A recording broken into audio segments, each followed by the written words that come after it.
Good morning, good afternoon, good evening, wherever you are watching from. This is Jacqueline Kinoti, your transformational life coach. So if you are returning viewer, if you are returning subscriber, I greatly appreciate. If you are new viewer, please remember to subscribe. So today I will be talking about emotional abuse. Many people say the emotionally abused, but today I want to say what emotional abuse entails.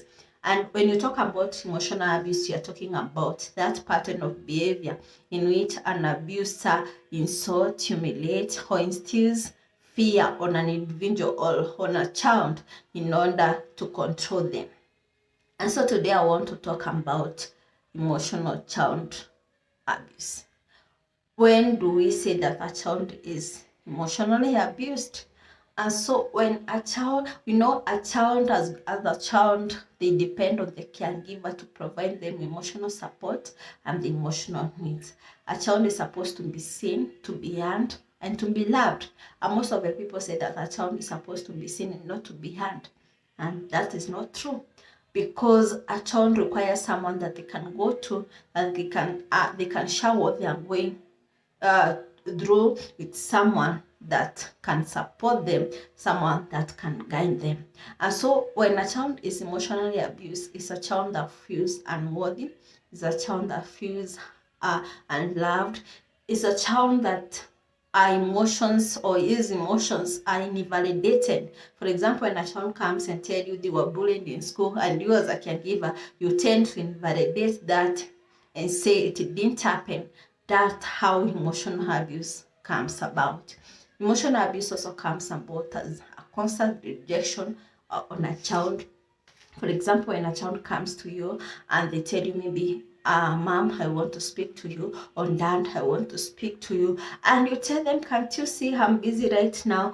And it goes on, it goes on. A child doesn't reason as an adult. And so when you tell them, every time I'm busy, I don't have time for that, this child feels that you're not good enough, because if you are good enough, then the caregiver could have spent some time and listen to what they could have shared with them.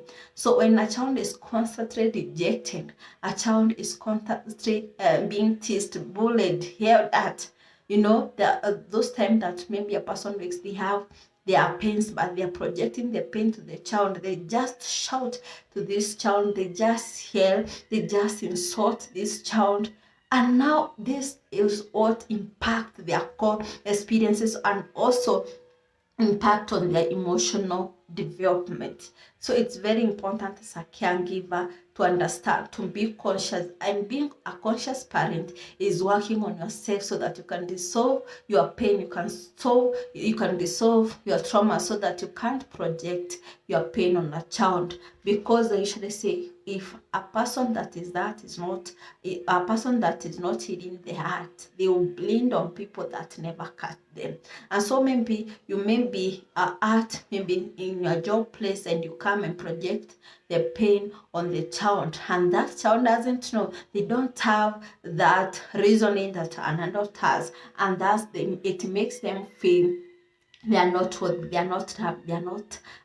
not seen. So it's very important to be cautious as we bring up the children, so that we can bring them in a way that they can be emotionally mature. Because when a child is emotionally abused, then they are unable to regulate their emotions in all aspects of life. So that is all for this video.